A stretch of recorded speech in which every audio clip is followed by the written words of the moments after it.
স্বরাষ্ট্র মন্ত্রণালয় এবং অন্তর্বর্তীকালীন সরকার অপারেশন ডেভিল হান্ট চালু করেছে। ডেভিল শুধুমাত্র ছাত্রলীগ, যুবলীগ, আওয়ামী লীগের ব্যানারে ছিল না, এখনো নেই। ওই কার্যক্রম যদি বর্তমানে রাজনীতি করছে এমন কোন রাজনৈতিক দলের কোন কর্মী করে, তাকেও ডেভিল হিসেবে গণ্য করে গ্রেফতার করতে হবে। সেই কার্যক্রম যদি সমন্বয়কের নাম ব্যবহার করে কেউ করে, তাকেও গ্রেফতার করতে হবে। বাংলাদেশ থেকে এই স্বাধীনতা পরবর্তী সময়ে সকল ডেভিলের বিরুদ্ধে যথাযথ আইনানুগ ব্যবস্থা গ্রহণ করতে হবে, যেন রক্ত আর জীবনের বিনিময়ে অর্জিত এই নতুন স্বাধীনতা, এই নতুন জুলাই স্পিরিট কখনো বৃথা না যায়।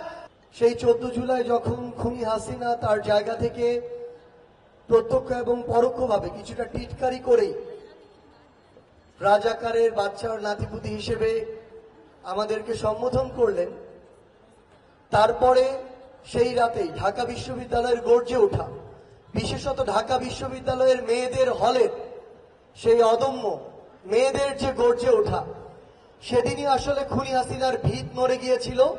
এ কারণে ওই 15 জুলাই ছাত্রলীগ, আওয়ামী লীগ, যুবলীগের সন্ত্রাসী ক্যাডাররা টার্গেট করে মেয়েদের উপরে হামলা করেছিল। কিছুক্ষণ আগে আমাদের বোন তন্নি এখানে এসেছিল, হয়তো তার ফেসটি অনেকে মিলাতে পারছিলাম না আমরা, কিন্তু ভয়ে জুবুথুবু হয়ে থাকা ওই যে রক্তাক্ত মুখ, ওই যে চেহারা, এই চেহারা শুধু বাংলাদেশ নয়, পুরো বিশ্ব বিবেককে নাড়িয়ে দিয়েছিল। এরপরের দিন ওই গায়েবাড়া জানাজা, সেখানে tear shell, sound grenade, bullet, আমাদেরকে হল ছাড়া করা, এবং এক পর্যায়ে এমন হয়েছিল যে আমাদের আশার আলোটা কিন্তু কিছুটা ক্ষীণ হয়ে যাচ্ছিল।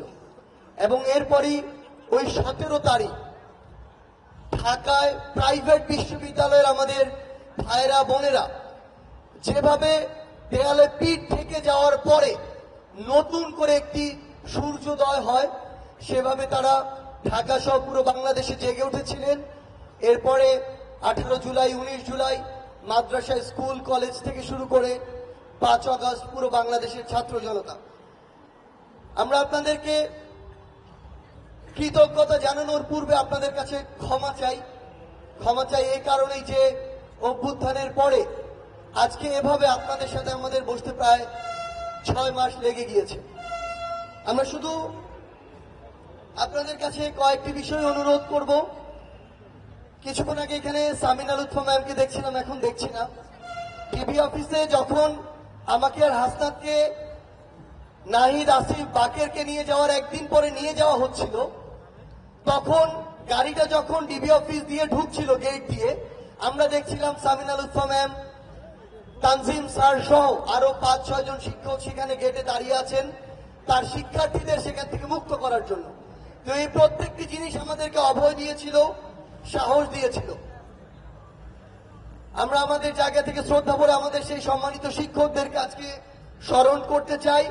আমরা শুধু একটি জিনিস অনুরোধ করি বিশ্ববিদ্যালয় প্রশাসনকে, যুগের পর যুগ পেরিয়ে গিয়েছে, এই প্রথম ঢাকা বিশ্ববিদ্যালয়ের শিক্ষার্থীরা প্রথম বর্ষে কোনো দালালি তোষামোদি না করে লিগালি সিট পাচ্ছে। এই যে ধারা, এটা যেন অব্যাহত থাকে, কারণ এটা হচ্ছে নষ্টের গোড়া। এখান থেকে আবারও দালালি তোষামোদি শুরু হবে। এই ধারা অব্যাহত যেন থাকে, সিটগুলো যেন লিগালি পায়, বিশ্ববিদ্যালয় প্রশাসন যেমন সজাগ থাকবে, আমার সামনে থাকা আমার যোদ্ধারা যেন সজাগ থাকে। আরেকটি অনুরোধ করব সবশেষে, সেটি হচ্ছে স্বরাষ্ট্র মন্ত্রণালয় এবং অন্তর্বর্তীকালীন সরকার অপারেশন ডেভিল হান্ট চালু করেছে। ডেভিল শুধুমাত্র ছাত্রলীগ, যুবলীগ, আওয়ামী লীগের ব্যানারে ছিল না, এখনো নেই। ওই কার্যক্রম যদি বর্তমানে রাজনীতি করছে এমন কোন রাজনৈতিক দলের কোন কর্মী করে, তাকেও ডেভিল হিসেবে গণ্য করে গ্রেফতার করতে হবে। সেই কার্যক্রম যদি সমন্বয়কের নাম ব্যবহার করে কেউ করে, তাকেও গ্রেফতার করতে হবে।